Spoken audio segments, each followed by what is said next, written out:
Hey gang, Carl White here, and you are listening to Author Showcase, powered by the Scotsman Guide. And on these episodes of the podcast, what we do is we interview the authors that have contributed to the latest magazine here over at the Scotsman Guide. And as you know, that the Scotsman Guide has a commercial division and a residential division as far as the periodical they put out. And this one is on the commercial. So you can go look in the December edition of the Scotsman's Guide for the commercial division, and you'll see a great article written by our guest today, Joe Miller. And the title of the article was Retail is Proving Resilient. Retail is Proving Resilient. Great article, by the way, Joe. A lot of good information in here. So just being perfectly transparent, I'm kind of known for the residential side, so I always enjoy reading about the commercial side, which I think is important for everybody to do. And some very what might seem basic to you was very insightful to me. So first of all, Joe, great to see you, and thanks for being here today. Yeah, thanks, Carl. Happy to be here. So Joe, give us like a 30,000-foot view of what the article is about. So retail is proving resilient. What's the idea behind the article and what prompted writing it? Yeah, so the idea behind it is, going into COVID and definitely coming out of the COVID pandemic, retail was not performing well. There were a lot of retail closures, a lot of bankruptcies of large retailers, and quite frankly, a lot of retail was a little bit on life support. As the market has turned, as the capital markets have gotten very costly, return to office has gotten difficult. Retail is no longer sort of that four-letter word. Retail is being sought after by many investors, and it's not all retail, right? If you're looking at a Class D regional mall in small town America, that's still suffering significantly. But single-tenant net leased assets, well-leased assets with national tenants, long-term leases, large national anchors are doing really well and are being sought out. There's not a lot of properties on the market, but those that are getting decent interest in the marketplace from a myriad of investors. You're not just looking at the typical fund. You're getting a little bit of international look. You're getting definitely some of the fund look and some of the REITs looking at it. But you're having pension funds, et cetera, look at retail again as well. A lot of information right there. Let's kind of break that down a little bit. So, like you mentioned that in the article, and you just mentioned now that single tenant net lease properties are particularly sought after. First of all, just give it for somebody that's newbie, explain what a single tenant net lease property is, and why do you find that they're particularly sought after right now? So a single tenant net lease asset would be something most people probably see every day: a Walgreens, a CVS, a freestanding Starbucks, a lot of your quick service restaurants.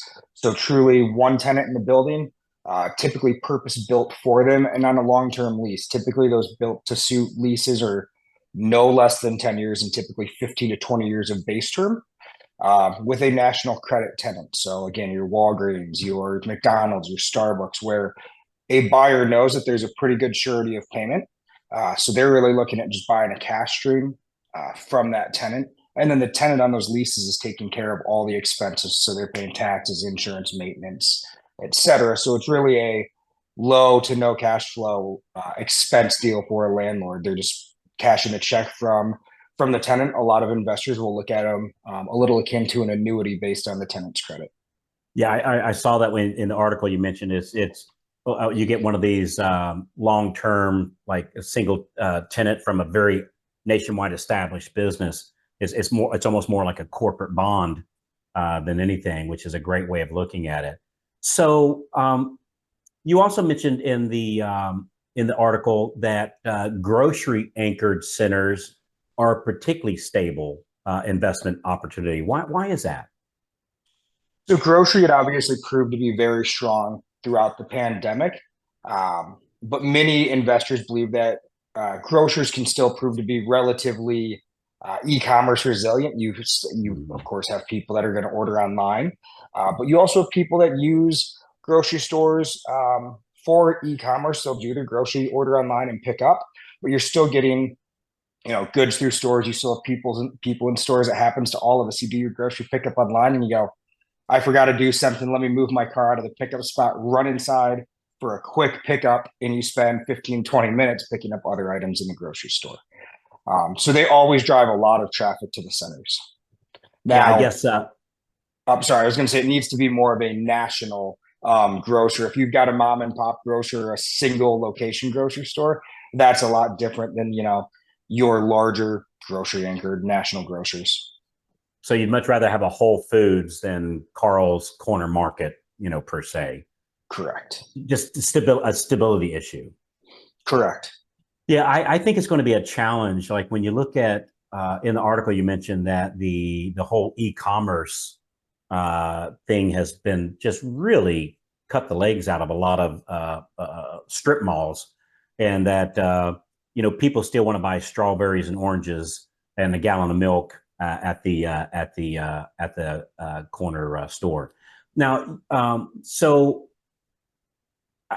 I guess is that really where it kind of all started to become a challenge, was the rise of the e-commerce and how it's affected the retail property market? Was that even before COVID? Was that starting to put a dent into it, or not really? So e-commerce was definitely having an impact on retail pre-COVID. I would say one of the other things that has really impacted the retail market in the United States is if you look at other countries around the world, even looking in Canada, the U.S. has a lot more retail per capita than almost anywhere else in the world. So you have more retail square footage per capita, which means either you've got to have the larger tenants to backfill that space, or you have a lot of smaller tenants. And as you get those smaller tenants, you get a lot of local one-shop locations that have no surety of income. And a lot of them don't survive, candidly, the first base term of their lease. If they've signed a 5-year lease, most of them don't live through that full 5-year lease due to other financial pressures in the business. Wow, interesting. So you mentioned in the article also about power centers and lifestyle centers.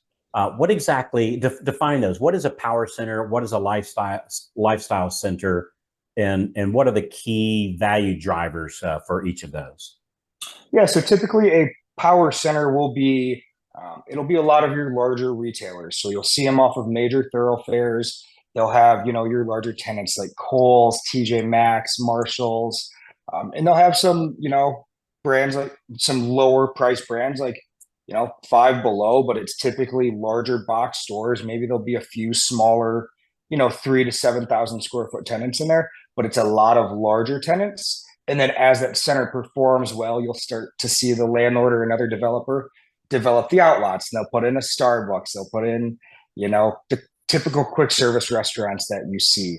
But the driver for those power centers is really the credit of the major tenants. So be it the Kohl's, the TJ Maxx, the Marshalls, et cetera. And really the driver in all of those multi-tenant centers is the weighted average lease term. The longer the lease term, especially from your credit tenants or big national tenants, the higher your value will be. Obviously, it's getting harder and harder to backfill that 80, 100,000 square foot retail spaces. So if those large tenants have a short remaining lease term, your value is going to be pushed down, just given the fact that a new purchaser is looking at it going, well, I either have to find that one other tenant who wants 80,000 feet, or I have to spend the money to demise that space into multiple spaces. Yeah. It seems like another challenge for the retail, not just on the e-commerce side, but it costs more, and the just the the operating cost. And you in the article you talked about the the taxes and the insurance are ever increasing. That's just got to continue to have a major effect. So they're already kind of a little bit on a limping leg, and then with the taxes, insurance as a ever increasing, it's got to be challenging, certainly in some areas of the country more than others. It is very challenging, and all tenants are looking at what their occupancy cost is. So they're all in rent plus expense reimbursements over their total in-store sales. As occupancy costs increase, it's extremely hard for them to continue to validate having a location. Yeah. Is it harder to for our loan officers that's in the commercial space? Boy, is it harder to get a mortgage for these clients than what it was 10, 15, 20 years ago, or you just have to be more careful about what properties you're going after? So I think lenders are being a lot more selective on what retail properties they're willing to lend on, right? Um, Debt coverage ratios are obviously coming into play a lot as tenants are asking for rent relief or going to a percent in lieu agreement. Instead of paying a base rent, they pay a percent of sales for a period of time, so they can help stabilize their operations. So lenders are getting very focused on the asset quality and the tenant quality of the center. If you've got a strong center with a lot of national tenants or a lot of term, ideally both, you'll have a decent pool of lenders that are willing to give you a look and give you some pricing. If you're looking at a small neighborhood center with a lot of local tenants, your options are going to be pretty limited. So I remember growing up, that boy, the place you wanted to be was hanging out at the mall. And what trends are you seeing in the redevelopment of malls? Like what's happening to our neighborhood local mall that had a Sears and a Sears on one end and a J.C. Penney on the other? Are they going to be around? Are they going wayside, or what's happening to all that property? The top tier malls will exist still. They're going to perform well. They're still going to be able to pull in large tenants, and pull in a consumer base and a customer base that's willing to shop there. Even some of the small, the older malls that are probably B malls that had the Sears at one end, had a JCPenney at the other end, probably had an Elder Beerman or a Von Maur at the other end. Some of those that are performing well, obviously, we all know the issues Sears had.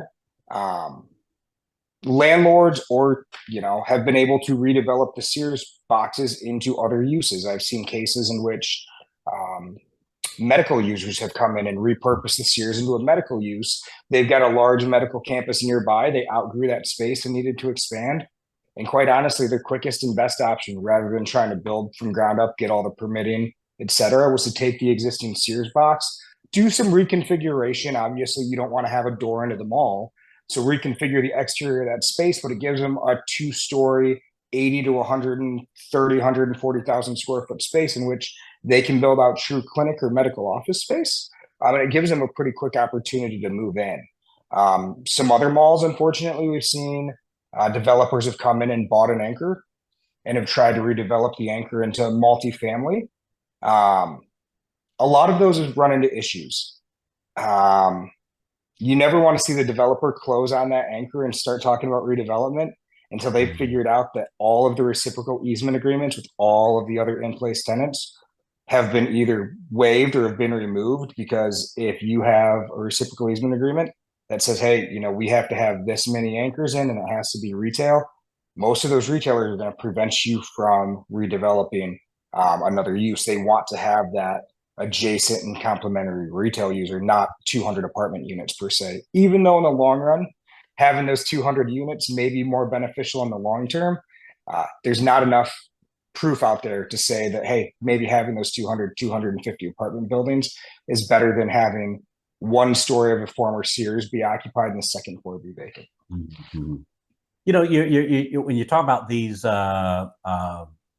adaptive reuse of like the malls, you mentioned, well, if you readapt a property, you don't have to go through as much of the permitting type things.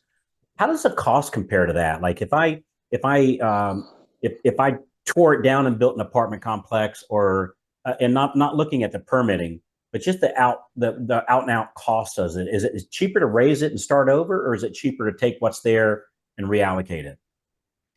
So, Carl, I think it really depends on what the use is. So if you're going to be looking at doing apartments, it may be cheaper to candidly raise it and start from the ground up, because you have to put in so much additional infrastructure for, again, if you're doing 200 units, you've got 200 kitchens. You've probably got 300 to 400, bathrooms with sinks, toilets, showers, etc. So that's going to take a lot of infrastructure, and trying to fit that into an existing box doesn't always work well. But in the case, if you're turning it into medical office, they're still going to have a lot of the infrastructure needs, but not as much as apartments would. So sometimes using that existing box is more beneficial for another commercial real estate use, not always retail, obviously, but office, medical office, et cetera, versus residential. Do you see this? We talk about the impact from online sales to traditional retail stores. Do you think we're kind of at a point where, look, there's always going to be a subsector of the society that wants to walk into a store as opposed to online? Do you see that as a thing that's going to continue? The online is going to continue to bite into the local retail, or do you think we've kind of hit that balance now, or as you get, frankly, people my age, where we used to go into the malls compared to my kids who never did, they've always known Amazon. Like as the older group get older and frankly become non-consumers at some point, like where are we going with all this? Is it going to continue, or do you think we've already maxed out? So I think it depends on what the offerings are, right? Everybody understands what the Amazon offerings are. There's been a few additional e-commerce providers that have come out and have added, sort of flooded the market a little bit with some additional offerings. So I think Mm-hmm. some of it depends on what they have to offer, and really, do people see the benefit of, quite frankly, getting off my couch, getting in my car, going to find a parking spot, walking in. Um, I think one of the problems that I have heard from a lot of folks that prefer online retail versus in-store retail shopping is online, I can do three searches and find what I need. In store, I may have to find one employee and hope they work in that section and can help me out. So a lot of it is truly just a time savings. If you're busy and you've got, you don't have the time to wait for someone to help you find a product, find your size, if you're in a clothing store and then check you out versus 8 clicks online, it's unfortunate. It just depends on how physical retailers can sort of counteract that narrative and say, okay, we're going to go to potentially smaller footprints, have less in-store offerings, and have a little bit more customer service focus. Mm-hmm. What kind of as we wrap this up a little bit, what advice would you give to mortgage loan officers working with clients in the retail space? Any kind of overall advice that you'd give us?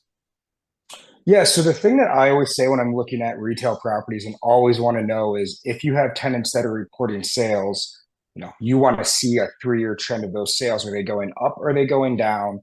What's the story behind it? And then what sort of overall occupancy cost, especially on your major tenants? If their occupancy costs continue to tick up and are ticking up quite a bit, the likelihood of renewal gets pretty low. Typically, when I'm looking at a property, if an occupancy cost is north of 20%, I say that the chance of renewal of that lease is at best 50%, which means you're looking at a lot of capital cost as a landlord and really as the lender to re-tenant a space. And the other thing I always look at when I'm looking at retail is who's in the market right now, right? If you're in a main shopping area and there's 3 other shopping centers around you, who's in the area? Because if almost every complementary retailer is already there and they have long lease terms, the likelihood of renewing and backfilling a space is pretty limited because there's not going to be that many new to market tenants. Now, I think that's very different for that high street retail, Fifth Avenue in New York, Rodeo Drive in Los Angeles. That's a lot different than the typical retail that we're talking about here. Yeah. Yeah, we don't have Rodeo Drive out where I live. That's for sure. That's for sure. Well, Joe, I know you're the managing director over at Partner Valuation Advisors. What do you guys do? What do you guys do? And if somebody has more questions and want to fill in some of the blanks, what's the best way to reach out to you? Yeah, thanks. So we are a commercial real estate valuation firm. We sort of work in all property types, so retail, office, industrial, multifamily, and then we have specialty types that we work in: manufactured housing, affordable housing, healthcare, seniors housing. We've been in business for about 15 months now. We all have been in the industry for over 15, 20 years. All the principals have, but we just started the firm September of 22. 100 people in 27 different markets. But if anyone has questions, the best way to reach out to me would be my email, which is jmiller@partnerval.com. All right, very good. Well, Joe, real good. Hey, Joe, is there something I should have asked you today that, but by the way, fantastic article. I'd strongly recommend our listeners to go look at it. It was even for our residential loan officers. It was interesting just to see where the where the trends in the basic economy is going. I think it's always good information to know. Is there something I should have asked you today that I didn't? Did I miss anything? No, I think we covered pretty much all of the highlights and unfortunately some of the lowlights of retail. Yeah, good stuff. And I know you've written other articles for the magazine, so looking forward to reading more from you, Joe. So appreciate you being here today, buddy. Appreciate it. Thank you. All right, and for our listeners, thanks so much for letting us be part of your day here. And be sure to go look at the December commercial edition and read Joe's article. Retail is proving resilient. A lot of great information there that you'll get more detail reading the article than just listening here today.